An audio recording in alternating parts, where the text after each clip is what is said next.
This beloved Western classic hides some truly bizarre secrets behind its charming facade.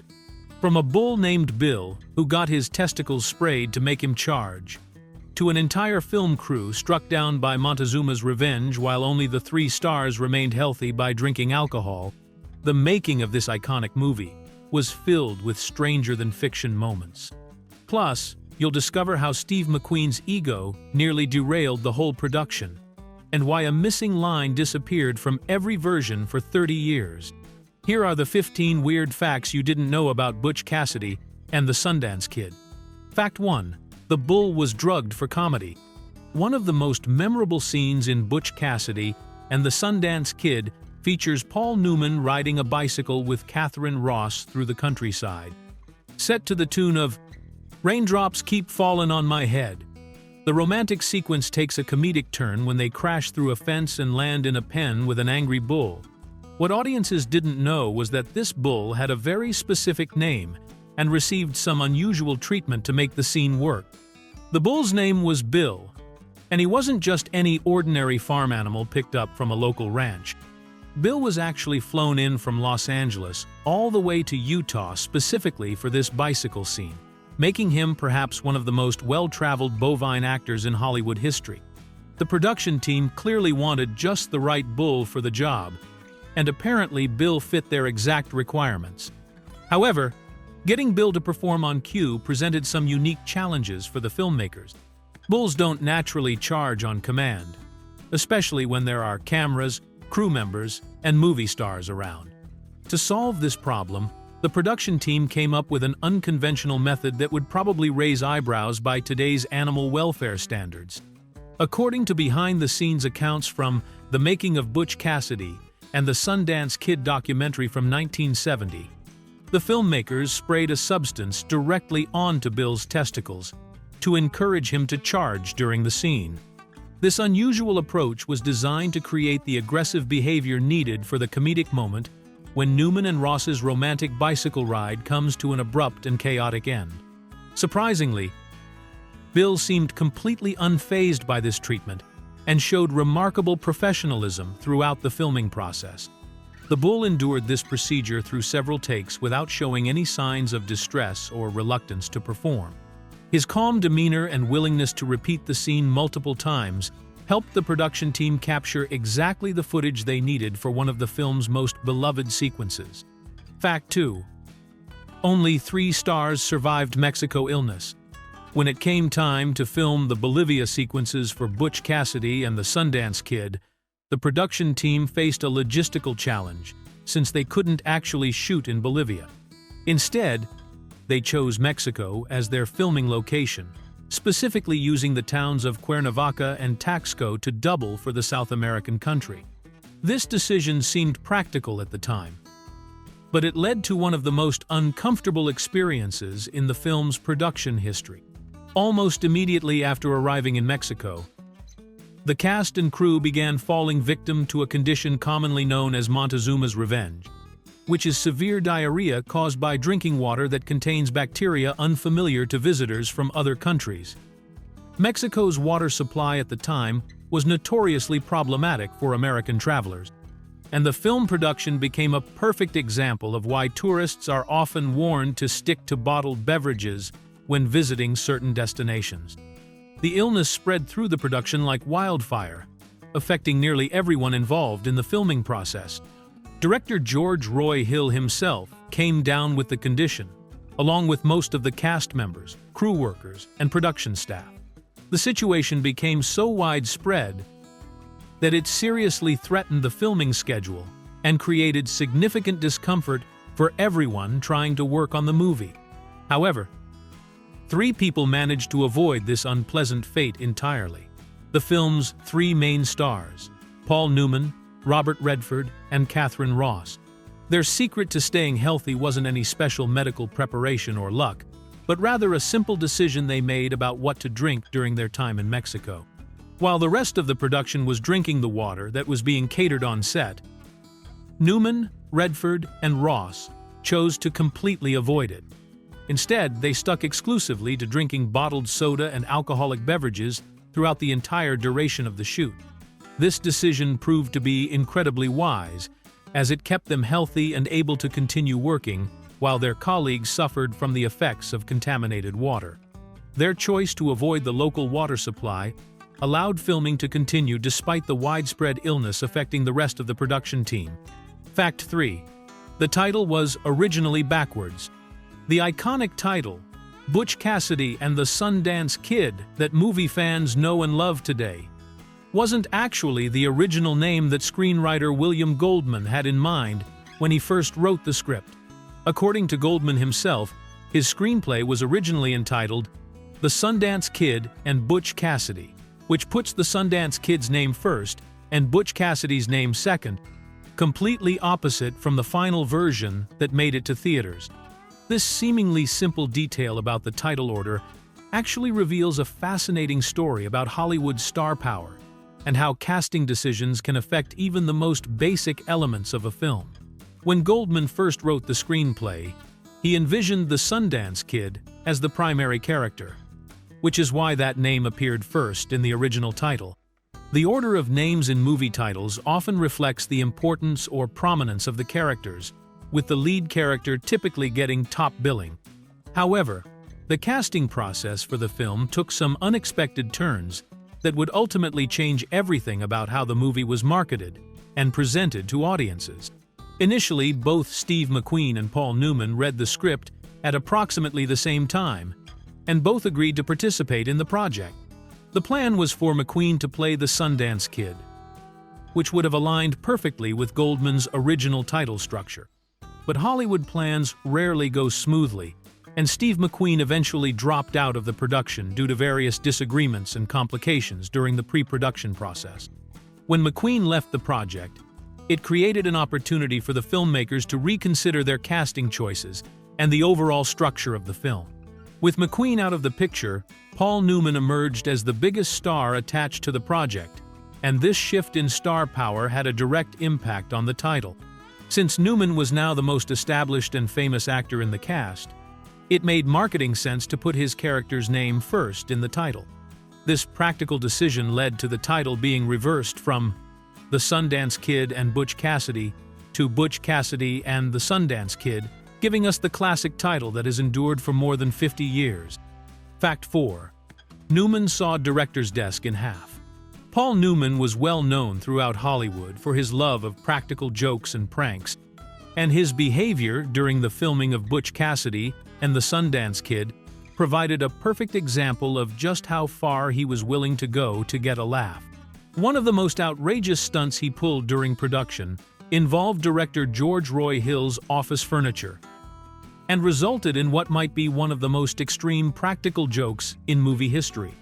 Newman actually took a saw and cut George Roy Hill's desk completely in half, rendering the piece of furniture completely unusable and creating a memorable moment that cast and crew members would talk about for years afterward.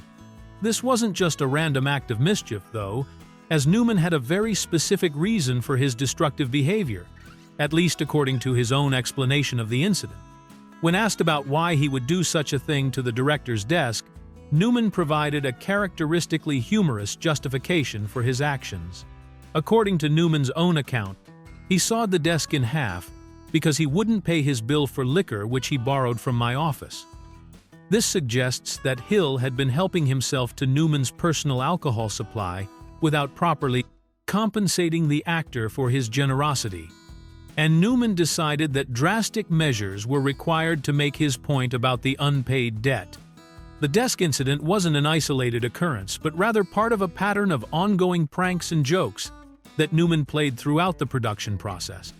His reputation as a practical joker was already well established in Hollywood circles, and he seemed to view movie sets as the perfect playground for his mischievous sense of humor.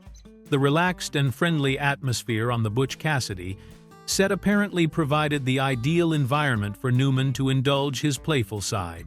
What makes this story even more entertaining is that Hill apparently took the destruction of his desk in good stride, which speaks to the positive working relationship between the actor and director, despite Newman's tendency toward elaborate pranks.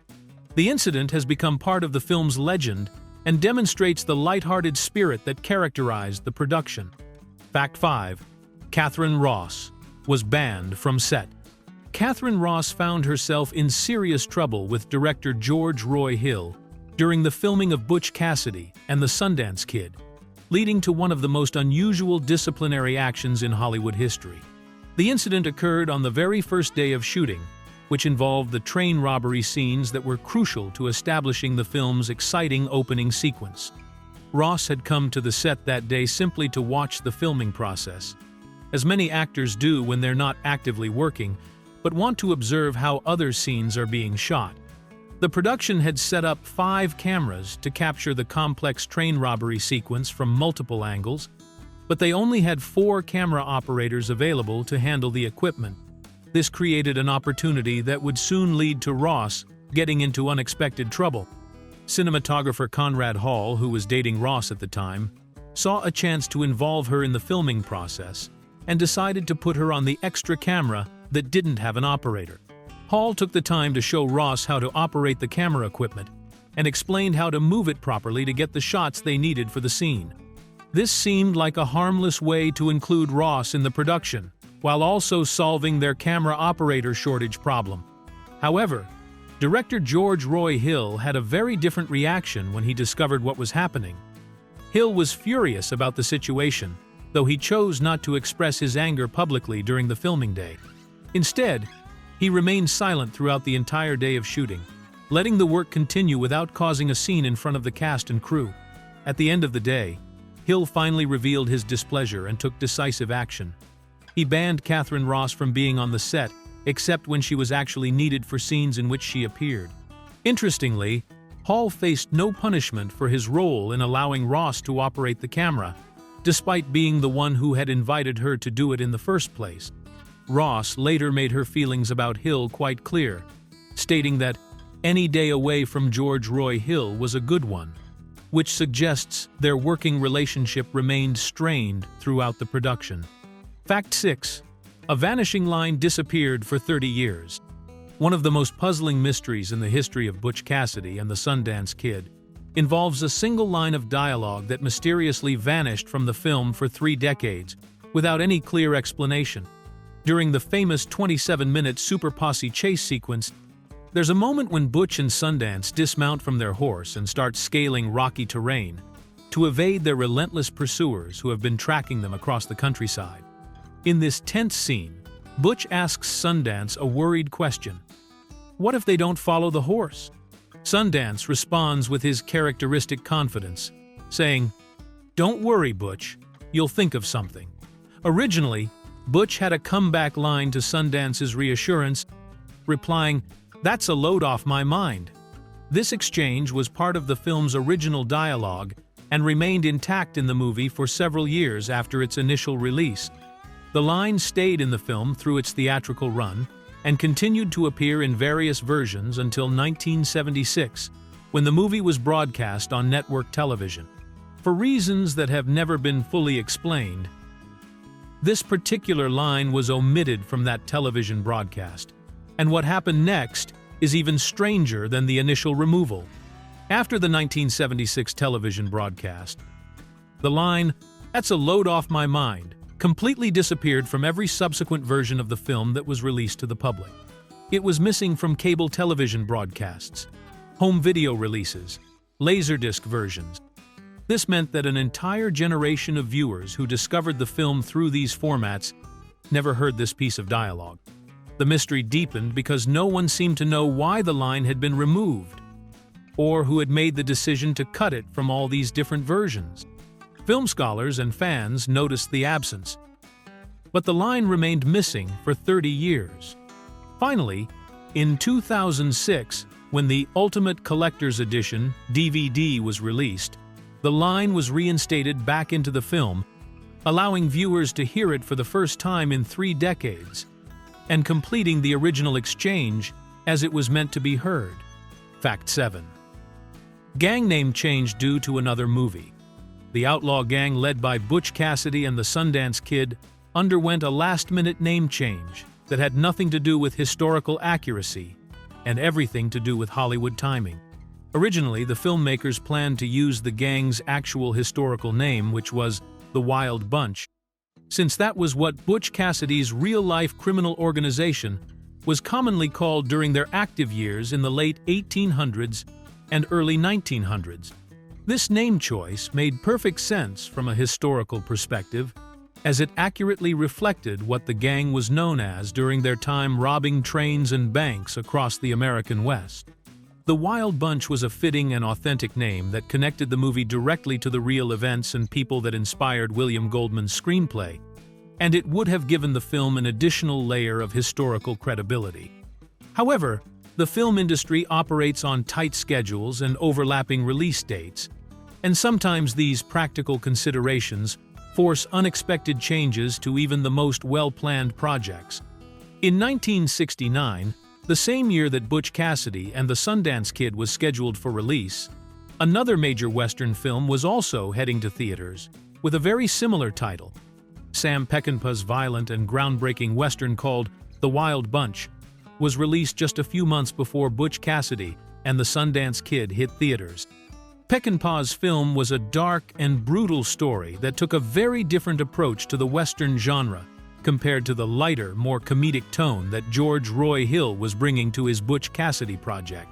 The close timing of these two releases created a significant problem for the makers of Butch Cassidy and the Sundance Kid, as having two major Western films with nearly identical gang names would inevitably lead to confusion among moviegoers. Audiences might mix up the two films or assume they were related in some way, which could hurt the box office performance of both movies. To solve this problem, the filmmakers made the practical decision to change the gang's name from the Wild Bunch to the Hole in the Wall Gang, which was actually another name that had some historical basis, as it referred to the remote hideout location where Butch Cassidy's gang would retreat between their criminal activities. Fact 8. Redford hated the iconic song. One of the most beloved songs in movie history almost never made it into Butch Cassidy and the Sundance Kid, because one of the film's stars absolutely hated it when he first heard it. Raindrops Keep Falling on My Head, which would go on to become a massive hit and win an Academy Award for Best Original Song, was written by Burt Bacharach and Hal David specifically for the famous bicycle scene featuring Paul Newman and Catherine Ross. The timing of when this song was created reveals an interesting aspect of how movies are sometimes put together. Unlike many film scores that are composed before or during filming, Raindrops Keep Falling on My Head was actually written after the rough cut of the movie was already completed. This meant that Bacharach and David could watch the bicycle sequence and write music that would perfectly match the mood and pacing of the scene, as it had already been filmed and edited. When the song was finally added to the film and Robert Redford got his first chance to see how it worked with the bicycle scene, his reaction was far from positive. Redford thought the song was terrible and felt that it didn't fit properly with the rest of the movie. His concerns were understandable, since the upbeat pop song was quite different from the typical Western movie music that audiences were used to hearing in films about outlaws and gunfights. Redford's initial reaction reflected a broader concern that some people had about the song's appropriateness for a Western film. The modern pop sound seemed out of place in a movie set in the late 1800s, and many people questioned whether such an obviously contemporary song belonged in a period piece about historical outlaws. However, Redford's negative first impression turned out to be completely wrong, as he would later readily admit. The song became a giant hit on the radio charts, reaching #1 and staying there for several weeks. It won the Academy Award for Best Original Song and became one of Burt Bacharach's biggest successes. Years later, Redford acknowledged his mistake, saying that while he was highly critical of the song at the time, wondering how it fit with the film, it turned out to be a brilliant choice that contributed significantly to the movie's success. Fact 9. Steve McQueen's ego killed the deal. Steve McQueen was originally set to star alongside Paul Newman in Butch Cassidy and the Sundance Kid, but his departure from the project came down to one of the most famous ego battles in Hollywood history. Both McQueen and Newman had read William Goldman's screenplay at approximately the same time, and both had agreed to participate in what they knew would be a major film production with significant box office potential. The initial plan was for McQueen to play the Sundance Kid, while Newman would take on the role of Butch Cassidy, which seemed like a natural pairing of two of the biggest movie stars of the late 1960s. However, director George Roy Hill had different ideas about the casting and suggested that the two actors should switch their roles, with Newman playing Butch and McQueen taking on Sundance instead. This role reversal suggestion created an immediate problem because it meant that Newman, who was arguably the bigger star at the time, would get top billing in the film's credits and marketing materials. McQueen was unwilling to accept second billing to Newman and insisted that he should receive top billing regardless of which character he played in the movie. The billing dispute escalated when McQueen refused to budge on his demand for his name to appear first in all the film's promotional materials and credits. This was a significant issue in Hollywood, where the order of names in credits and on movie posters directly reflected an actor's status and earning power in the industry. Producer Darryl Zanuck attempted to find a creative solution to the billing problem by proposing an unusual compromise that had rarely been tried in Hollywood. Zanuck suggested that they could print two different versions of the movie's promotional materials and posters, with half of them showing Newman's name first and the other half showing McQueen's name first, essentially splitting the top billing between the two stars. However, even this creative compromise wasn't enough to satisfy McQueen's demands. He rejected Zanuck's proposal and continued to insist on receiving exclusive top billing throughout all the film's marketing and credits. When it became clear that this issue couldn't be resolved, McQueen made the decision to leave the project entirely, opening the door for Robert Redford to step into the role that would make him a major movie star. Fact 10. Sundance double lost his mustache.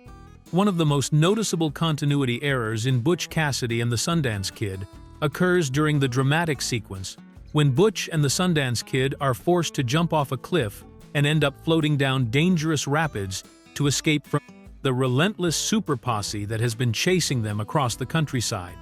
This scene is crucial to the film's plot because it shows the two outlaws making a desperate escape attempt that requires them to risk their lives in the rushing water. Throughout most of the movie, Robert Redford's Sundance Kid character is clearly shown wearing a distinctive mustache that helps define his appearance and adds to his rugged outlaw persona. The mustache is a consistent part of his character's look and appears in virtually every scene where Redford is on screen, making it an important visual element that audiences become accustomed to seeing.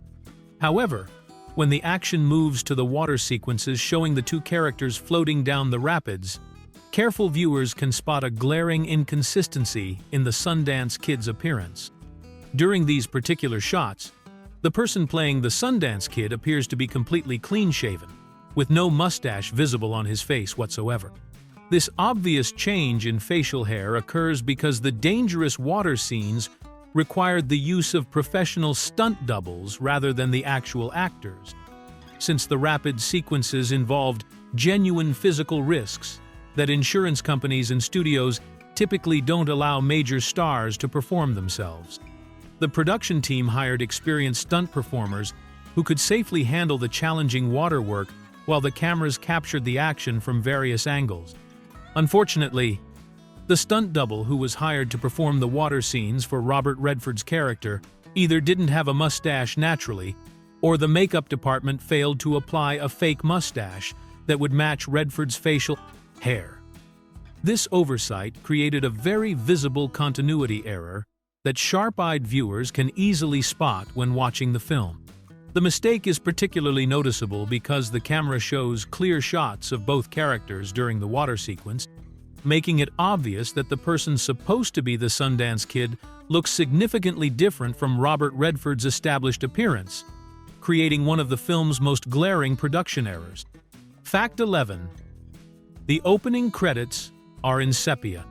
Butch Cassidy and the Sundance Kid begins with a visual technique that immediately signals to audiences that they're about to watch something different from a typical Western movie. From the very first moment the film starts, director George Roy Hill made the creative decision to present the opening in sepia tones rather than the full color that moviegoers would normally expect from a major studio production in 1969. Even the famous 20th Century Fox logo that appears at the beginning of the movie is displayed in sepia tones instead of the studio's usual bright color scheme that audiences were accustomed to seeing. This choice creates an immediate sense that the film is reaching back into history and connecting with the past, giving viewers a visual cue that they're about to experience a story set in an earlier time period. The sepia treatment continues throughout the opening sequence, which features what appears to be silent film footage of a bank robbery that resembles the style of early motion pictures from the 1900s. This opening sequence is designed to look like an old newsreel or documentary footage that might have been filmed during the actual time period when Butch Cassidy and the Sundance Kid were active as real-life outlaws. Following this historical-looking opening, the film transitions into its first two actual scenes, which introduce the main characters to the audience. The first scene shows Butch in a bank, while the second scene features Sundance playing poker in a saloon. Both of these scenes are also filmed in sepia tones, maintaining the old-fashioned visual style that was established during the opening credits sequence. The most dramatic and effective moment in this visual strategy comes when Butch and Sundance ride away on their horses after these introductory scenes. At this precise moment, the film makes a gradual transition from the sepia tones to full-color cinematography, essentially moving the story from the past into a more vibrant and modern visual style. This transition from sepia to color serves as a clever cinematic technique that subtly transforms the film from a period piece rooted in historical authenticity into a more contemporary and stylized adventure story, setting the tone for the unique approach the movie takes to the Western genre. Fact 12. Special train car horse trick. One of the most dramatic and memorable shots in Butch Cassidy and the Sundance Kid shows the relentless super posse making a spectacular entrance by jumping out of a train car on horseback, creating a powerful visual that emphasizes just how determined and well-equipped these law enforcement agents are in their pursuit of the two outlaws. This scene is crucial to establishing the threat level that Butch and Sundance are facing, as it shows their pursuers arriving with both speed and style. However, this impressive shot required some creative filmmaking techniques that audiences would never suspect while watching the movie. The dramatic image of horses and riders leaping directly out of the train car door in a single bound was actually impossible to achieve in the way it appears on screen, due to the physical limitations of real train cars and the space requirements for horses to make such a leap. The production team had to devise a clever workaround to create this visually striking moment without putting the horses or riders in danger. Their solution involved modifying the train car in a way that would be completely invisible to movie audiences, but would make the stunt both possible and safe to perform. The key to making this shot work was what happened on the opposite side of the train car from where the cameras were positioned. While audiences see the horses and riders appearing to make a dramatic leap directly out of the train car door, the filmmakers had actually left the door on the far side of the car completely open, creating an exit point that viewers couldn't see from their perspective. More importantly, the production team placed a ramp outside this hidden door, allowing the horses and riders to build up speed and momentum before appearing to leap out of the visible door. This setup gave the horses enough room to gallop and gather the speed they needed to make a convincing jump, while the camera angle made it appear as though they were leaping directly from inside the confined space of the train car. In reality, horses would never have had enough room inside an actual train car to build up the speed and momentum necessary to make such a dramatic leap, making this hidden ramp technique essential for creating one of the film's most exciting visual moments. Fact 13. Newman's charity, named after fictional gang. Paul Newman's involvement with Butch Cassidy and the Sundance Kid extended far beyond his performance in the film and created a lasting connection that would influence his philanthropic work for decades to come. Long after the movie's release, Newman established a charitable organization that would help thousands of children, and he chose to name this important cause after a key element from the film that had such a significant impact on his career. In 1988, Newman founded a special camp designed specifically for children who were dealing with serious medical conditions and life-threatening illnesses. This camp was created to provide these young people with a normal summer camp experience.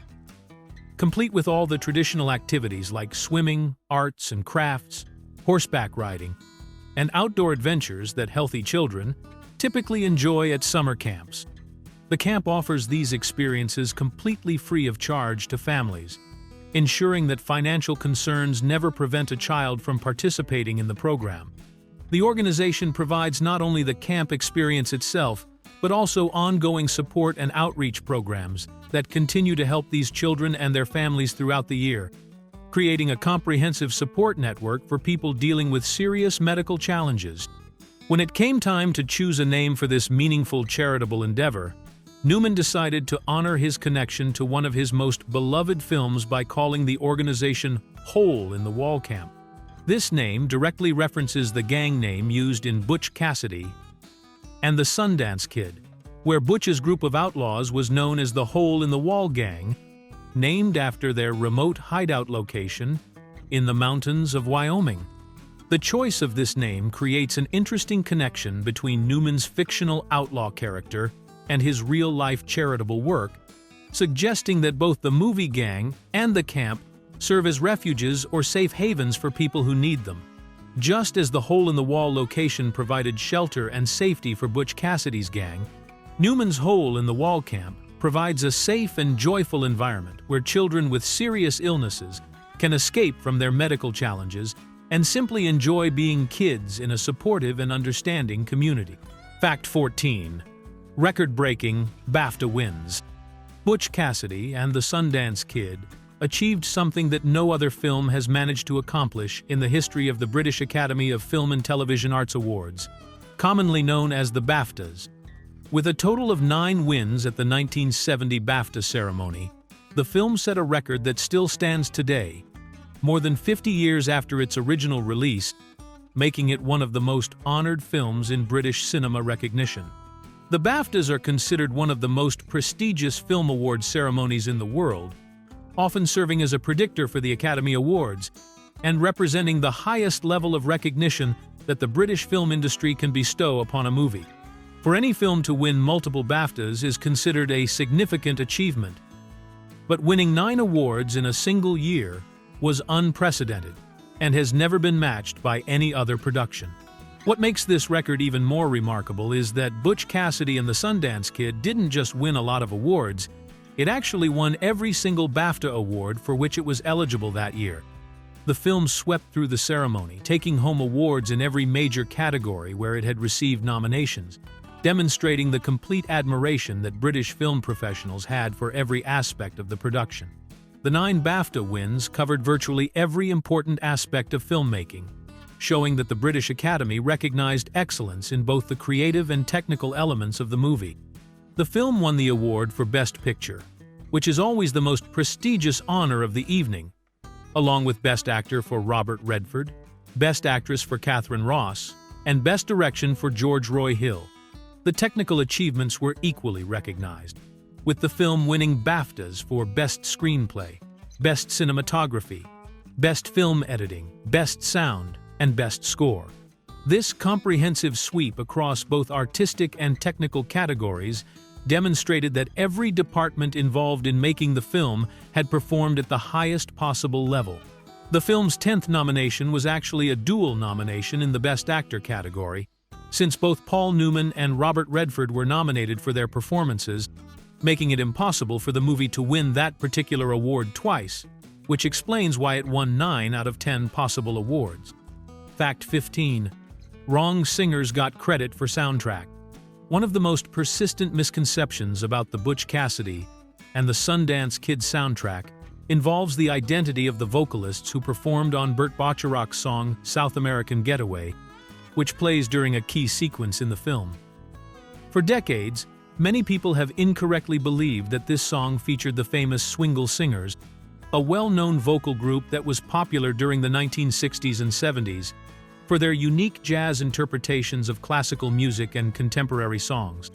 The Swingle Singers were indeed a prestigious and recognizable vocal ensemble during this time period, known for their sophisticated harmonies and innovative arrangements that often featured wordless vocals and complex musical techniques.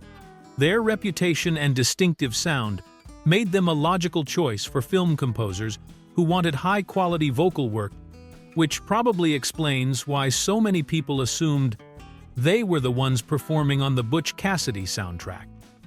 However, this widespread assumption turns out to be completely incorrect, and the real performers behind South American Getaway were actually a different group entirely.